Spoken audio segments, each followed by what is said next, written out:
This is The Right Approach. I'm JW Judge, and with me is my co-host Barbara Hinsky. This is a podcast for writers to learn more about the craft of writing as we explore a new topic every week.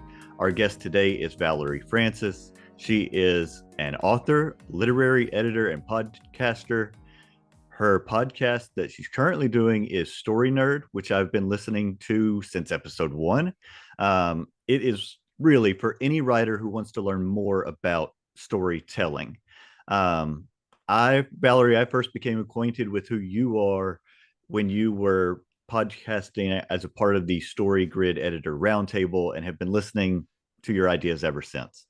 And then I reached out to you to come on our show because of the new series that you're doing on Story Grid, not Story Grid. I'm going to mess that up all day. That's okay. On Story Nerd, you're doing a new series called Story 101.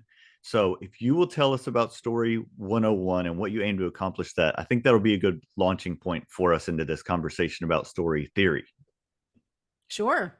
Well, the podcast, we're nearing our first anniversary, and we're thrilled with the response. And we have yet to crack 1,000 downloads per week, but we're just a hair under it. 946 is our record at the moment. So we're hoping That's to get awesome. over that 1,000 in the first year. So because we've had such a warm response from so many writers, and we're getting such wonderful feedback and emails and social media comments and all that kind of stuff, Melanie Hill, my co-host, and I, we sat down and we said, what can we do as a thank you? What's helpful? What's useful? And we came up with the idea of these Story 101 episodes. They're, about 10 minutes long. We've just started them now as we record this on the 28th of February. We've just started them. The idea is that it's almost like a quick reference guide for writers. As you're writing, when you're in your writer's room, and if there's a concept that you're not sure of, say objects of desire or point of view or something like that, and you're like, I just need a quick refresher. What is that? You can go to the Story 101 episodes and just listen to 10 minutes. And we'll tell you what it is, how it works. There's not really any analysis. There's no examples, not really. We get into that kind of stuff on the weekly episodes, which are, 45 minutes long. This is just a quick reference so that writers can brush up when they need to. And I think that's really good because when I've been reading about various aspects of story theory and listening to podcasts for years, and sometimes it is very much an intellectual exercise, and it makes me think a lot, but I don't walk away immediately knowing how to apply it. You are not alone. and that can be, I like the intellectual aspect of it, but I also need utility. And so, go ahead. Right, of course. That's, story theorists are wonderful. And I like Robert McKee, he knows more than anybody else. It takes a while to get into his stuff because he's operating at such an elevated level. But he's a story theorist. That's what he does for a living, and he's extremely good at it. I love story theory, and I can swim around in it all day long, but I'm a writer, and I am very pragmatic to a fault. So if I can't use it, it's a make work project, because it's a tool, you've listened to the Story Nerd podcast. The text in our introduction, in the intro and the outro, they're very deliberately crafted.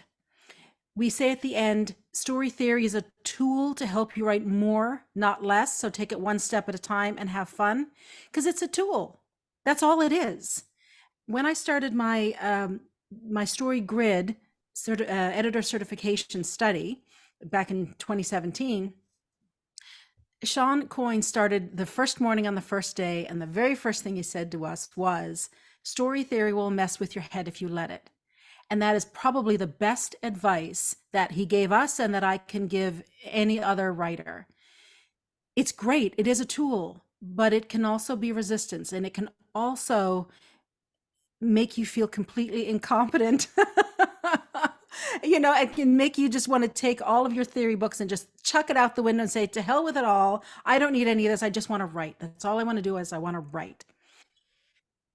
And I've been giving this a lot of thought and trying to figure out what is it about story theory that makes so many writers want to pull their hair out. And I think it's a couple of things. One, when people decide they want to be writers, most people don't know an A-list author that they can call up and say, hey, what is this job anyway? Can you tell me what this really is? We're just going by what we've seen in movies or what we've heard, and it's all very romantic. And then the reality of what the job is hits us. Now, it's still a really cool job. Don't get me wrong. It's just not that kind of cool, that image that we've been sold in media, right? It's a job. You have to show up at your desk every day. Some days are great, other days are a grind, but it's a job like any other job. We don't get to just lie on a beach and wait for the muse to dictate a book to us. I wish that was true, but it's really not. So one, it's the reality of the job that hits us, and we realize, oh, this is a craft. Oh, because I was good at English in high school and I'm literate, it doesn't mean I have any storytelling skills. Oh, I have to learn this craft. Now, when that reality hits, most people leave. And that's fine. Absolutely fine. Those who decide to stay and say, okay, I'm going to learn this craft because this is what I really want to do, then they're faced with this wall of theory. And the challenge that we have is that there's no common language. Like, genre is a pretty basic concept, but we can't agree on what that word means. So we start to learn theory one way, and then through one book or one teacher, and then we pick up another book or take another course, and genre, for example, is being used in a very different way, and we think it's the same concept, and we think we didn't get it right the first time, and or it must be the teacher's fault, or it's all and we have to pay our taxes, and we have to feed our children, and we have to look after aging parents, and all this other stuff going on in life. Who needs this? Who needs the aggravation? The trick to getting through that wall of that overwhelm is to realize that there isn't a common language. So don't focus on the term that's being used, focus on the concept that's being discussed, because the concept can be known by many different things, and one term can mean many different things. So once we focus on just the concept, suddenly we start to see a path through all of this noise. And if you can hang in there, if you can make it to the other side, the best news is that there's not that many concepts. I promise you, there are not that many story theory concepts, and everything works with everything else. So once you get a handle on what I call the storytelling fundamentals, all of a sudden, it's like learning a foreign language. When I was learning French, I was told to just listen to French radio, and I couldn't understand anything. And I would listen to it for hours and hours, couldn't understand a thing. And then all of a sudden one day I heard a word. I said, oh, this is the forecast. Oh, I understand. Okay, they're talking about the forecast. And then I got another little word, and then another little word. And all of a sudden one day I could listen to it and I could understand it. I don't know how that happens. It just happened. Same thing with story theory. All of a sudden you'll say, oh, point of view. Okay, that's not just first person or third person. It has to do with the narrator. Oh, okay, I got that now. And then you start to see it in, point of view is a tough one to do with films, but you start to see it in novels. You say, I understand why Eleanor Oliphant is completely fine, is so good. I understand why there's 2 points of view in Gone Girl. There are 2 first person points of view, but you have 2 narrators, right? Nick and Amy. Now I get it. So then you can take that lesson on point of view and apply it to whatever you're writing, or that lesson on object of desire and apply it to your writing. I've forgotten what the question is. I'm just talking now. But that No, it's but perfect. you see the challenge that Melanie has on the podcast to sort of contain me. Well, it's perfect, and particularly, I 2 points specifically. Your description of what that early writing process is like fits me so closely. And I think I've probably talked about it on here before, but I am a lawyer by profession, so I write a lot, just a lot. And I have wanted to write a novel for, like as far back as I can remember, but didn't have an idea for a novel. My first books were nonfiction books about the practice of law. Well, then I learned in my adulthood about this dark part of our family history that somehow I went 30 something years without anybody ever telling me about. And it dates back to 1940, and it was incredible. And I wanted to write the novelized version of that story. And so I wrote probably 15,000 words, and and I realized I don't know what I'm doing. And it wasn't, I knew through the whole time I didn't know what I was doing, but I didn't know how to tell this story. And it was too personal for me to continue to try to tell that story without knowing what I'm doing. So I was already listening to podcasts by writers and about writers and for writers.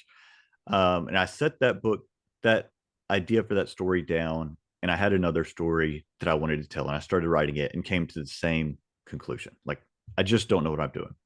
At some point along the way, I heard an interview with Sean Coyne. I think it was probably on Joanna Penn's podcast, The Creative Pen.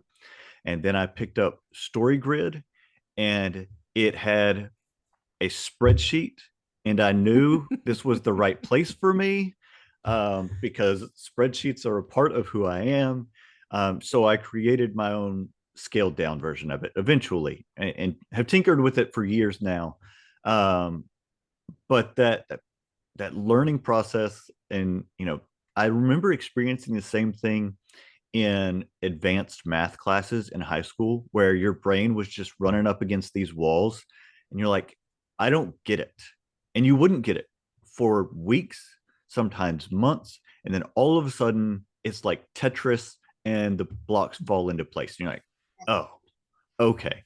It's just, it all kind of comes together. And you know for me then, during the pain, I'd put aside the idea of writing anything fictional for a few months. I was just, then it's 2020. The world has been stopped for a few months now. And I'd had this really weird dream, and I wrote it down. And then a couple of other strange things happened. And over the course of the next 3.5 months, I wrote my first novel, which was really quick. And none of the others have come that quickly. But it's like all of those blocks fell into place of the things that I had been consuming and learning for years, and trying for years. It just all kind of clicked in that moment for that story. So that really described me really well. And The trick to cracking theory is to just get one concept working. Any concept, apply that, and you'll automatically see an improvement in your writing. And then that's kind of the gateway drug. Then we want to keep going back for more and more and more. It's like learning any skill. I mean, we get to a lot of people who are writing novels in, as a second career are sort of 40 and up, sort of midlife crisis, I guess. And we're used to having a level of competence in life, in our whatever our day job is, and in social activities and whatever. We passed the awkward phase years ago. Now we're having a level of competence, but suddenly now we're jumping into a whole new field without any awareness that there is a new level of competence or a new skill level to learn. Like if you wanted to learn to play guitar, you wouldn't just walk into a guitar store or a music store and buy a guitar and say, I'm a professional musician, people now need to give me money. No, you wouldn't say that. If you said, I want to run a marathon, I'm a couch potato, I'm going to run a marathon tomorrow. Sponsors, you should give me money. No, no one's going to give you money. You don't know what you're doing. It's the same thing with being a writer. But we don't know it before we start, most of us. Mm. Yeah. And it's that reality of, oh, this is a real thing. I'm sorry, Barbara, what were you going to say? I was going to say, I love that you're dealing with the overarching overwhelm that anyone, I started writing when I was 58, having been a transactional lawyer and written that kind of writing my whole life, which doesn't, you're not telling a story in a contract. So it is helpful to let people know you don't have to get a BFA in Korea or an MFA, not necessary. And I love that. Master one thing and then go on to the next. I think whether you're traditionally published and you've got to master the whole writing thing, and then you've got to figure out querying agents and all that stuff, or you decide to go indie and then you have to, God forbid, figure out the social media landscape and all the rest of that. Those are plenty overwhelming tasks to attend to. And so the writing of the book shouldn't be so hard that you just throw up your hands in despair. And I applaud what you're doing. No, it should be fun. I mean, there's enough not fun things in life to do. You know, it's coming up on tax time. That's my not fun task that I have to do every year. That I can truly say I don't like doing my taxes, but I like having done my taxes. Yes. And there are so many people who say, I don't like writing, I like having written. Now, okay, that's a funny line. But if it's actually true for you, or if you're really buying into that, Yeah. I encourage you to stop and rethink, because life is short. And this is a career that is all about the process of writing. It's not about the book that you have already written. That's gone. That's out into the world. It's about showing up every day and enjoying the exploration. Yeah. John Cleese has a great book on creativity. And I think it's just called Creativity, a Short and Cheerful Guide, something like that. You can't miss it. It's got a cartoon of him on the cover and lemurs on the cover. And he talks, it's super short. And for anyone who doesn't know, he's actually a very well-educated man who's very much into science. And studying creativity has been a passion of his for many years. And he says the reason the book is so short is because we can't quantify creativity. We can't study it. Like, you can study it to a point, but a very short point, and then the rest of it's who knows. But a key element, he says, is play. It's a brilliant book. I recommend everyone get it, and also watch the Beatles documentary, Get Back, because everything that Cleese is talking about in this book, you can see happening. The thing with an author is that there's nothing to see, right? We're just sitting at a desk or writing longhand or typing at a computer. It's not very interesting to look at from the outside. Inside our head, there's a whole nother world, and there's we could be anywhere.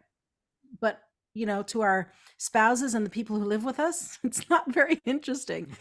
So Cleese says to remember that play is a really important aspect of creativity. And so often I speak with writers who reject that idea. And because for us, play looks like multiple drafts. And for some reason, we put so much pressure on ourselves to get it right the first time. Oh, I'm only writing one draft. If I've got to write 2 drafts, I'm out.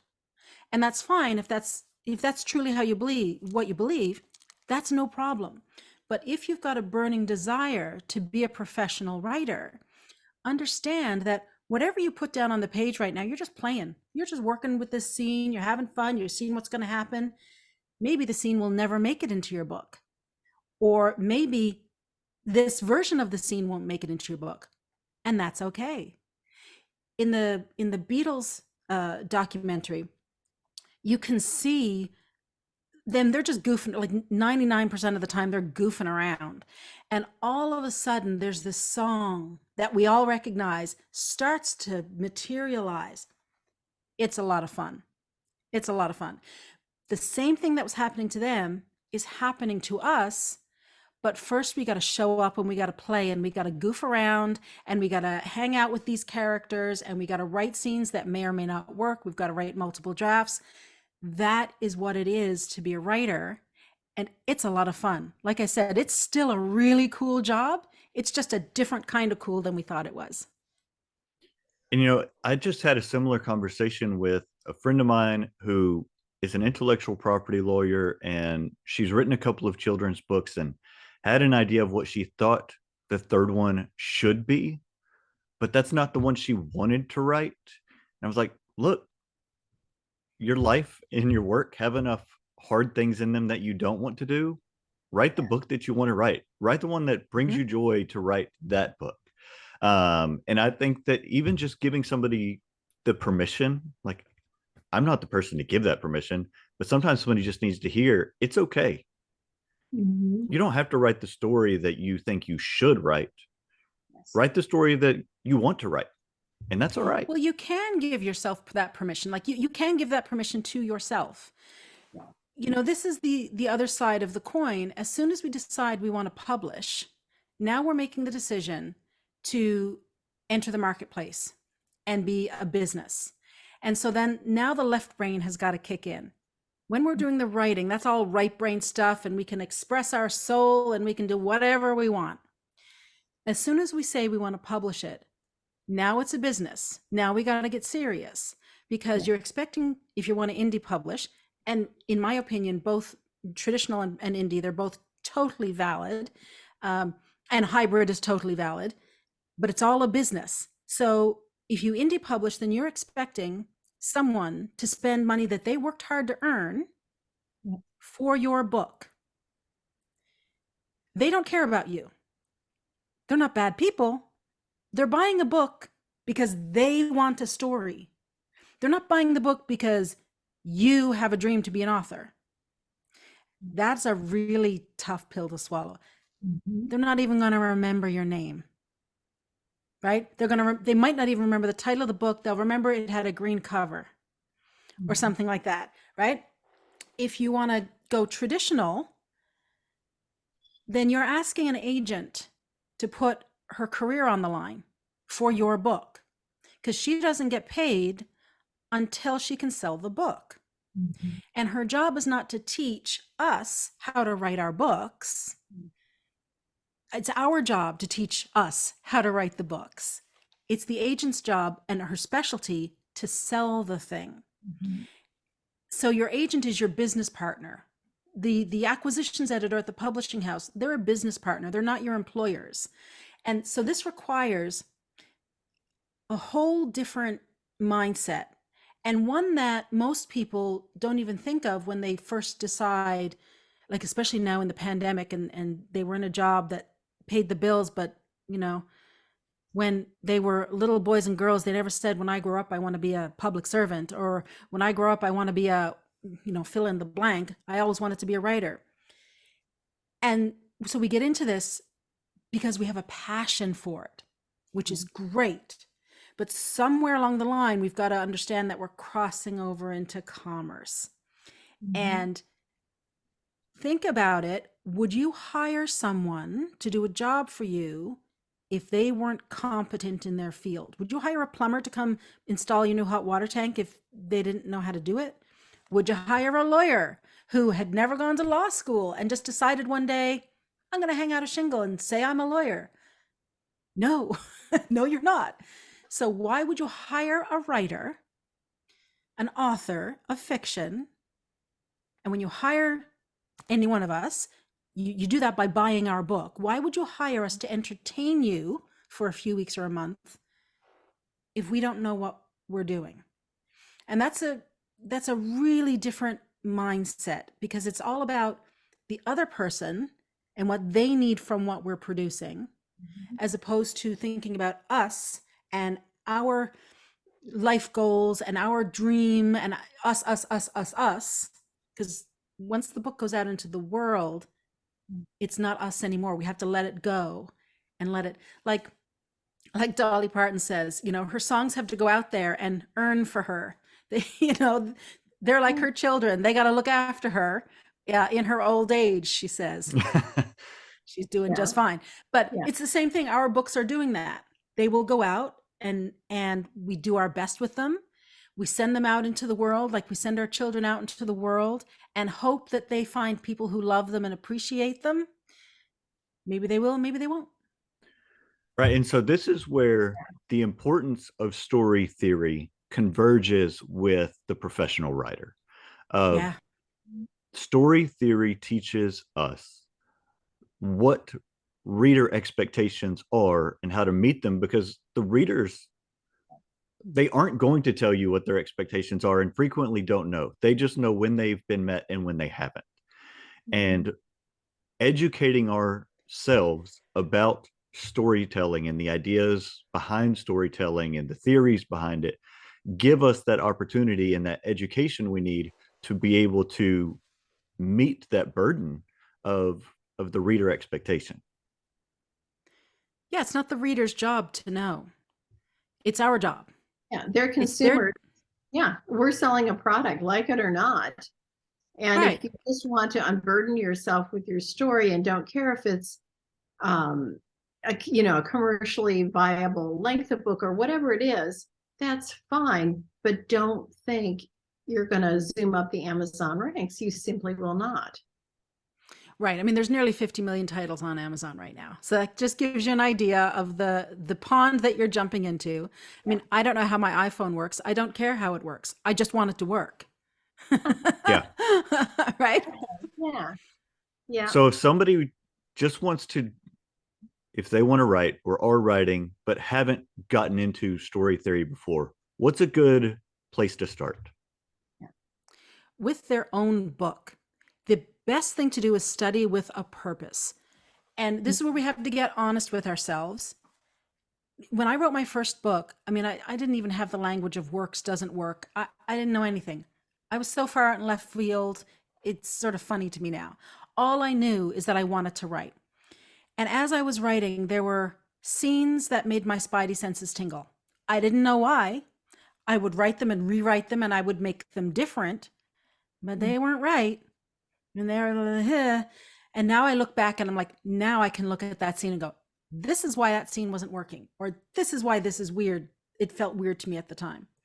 So we have to get honest with ourselves and what our level is, what our true level is. And by the by, we all think we're better than we really are. All of us. We all do. When you listen to the A-list writers in interviews, they're the people who are saying that they are constantly studying and constantly trying to improve. That's why they're still around. Right? So we've got to be, first of all, be really honest with ourselves and say, okay, what's making my spidey senses tingle in this book that I'm working on? This character is weird. I don't know why, but something about this character is not making me happy. Great. Then start your study on character development.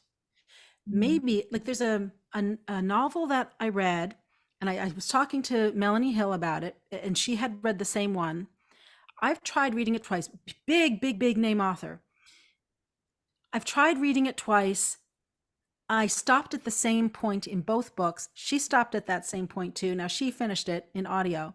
I still haven't finished it. And so we said, okay, what is it that's bothering us? We didn't care about the character. We had no empathy. So if the book that you're writing, if you give the first couple of chapters to your writing friends, you have to give it to people who are going to be honest with you. Don't give it to someone who's not in the profession, because they don't want to hurt your feelings, and they'll say, oh, it's wonderful. And you know, it's not. Or give it to them with very specific questions. But if it's something, if you feel that, I don't think this character's working. I don't care about the character and I'm writing the character. Maybe you want to study empathy. How do you create empathy? Or maybe you want to study, you think the beginning of your story is really good. You think the ending of your story is really good, but the middle's kind of meh. Okay, then go study the middles of stories and find out, one, the story that in other stories in the genre that you're writing in, but also other stories in other genres, and just look at the middle and say, how did they prop up the middle? How is the middle of that movie really interesting, and the middle of my book is not interesting? So that, to me, is the place to start, because it's relevant to what you're doing. You're not just learning a bunch of theory. It's not all left brain stuff, because unless you can apply it, you don't actually know it. Right. Right. So anyone who's looking for a writing coach or an editor or whatever, check to see if they can actually implement what it is they're talking about, Mhm. because it's not too difficult to read a concept in a book and recite it and just say it back. Can they find examples of it? Are they writers? Are they using it themselves? If they're not writers, can they take a passage from your book and rewrite the passage, putting in the concept? So if you're having a problem with character development, well, can they pinpoint what it is that's not working there? Can they give you examples of how to improve it? Can they do it themselves? Because the theory is, it's not difficult to understand. It really isn't. Once you understand that there's only a handful of concepts, hallelujah, there's only a handful of concepts. Once you get that, then you have to use them. If you don't use them, you're wasting your time learning them, in my opinion. Yeah. So that's where I would start, with the weakness in their own writing. And if they don't know what the weakness is in their own writing, whatever theorists they like, it could be Robert McKee, it could be Sean Coyne, it could be John York, Lisa Cron, whoever it is they like to listen to, just take one concept from that book, just one, and put it to work in their current novel. I think I love ending on a practical note, and I think that's the perfect place for us today. But before we go, I want to make sure people know where to find you, your podcast, and if they need editing, where to find your website. You can find everything at valeriefrancis.ca, and the podcast is called Story Nerd. You can link to that from my website, valeriefrancis.ca. Excellent. Valerie, thank you so much for your time, and I really love the conversation. Yeah. You're very welcome. Thank you so much. Good luck with your works in progress. Thank you.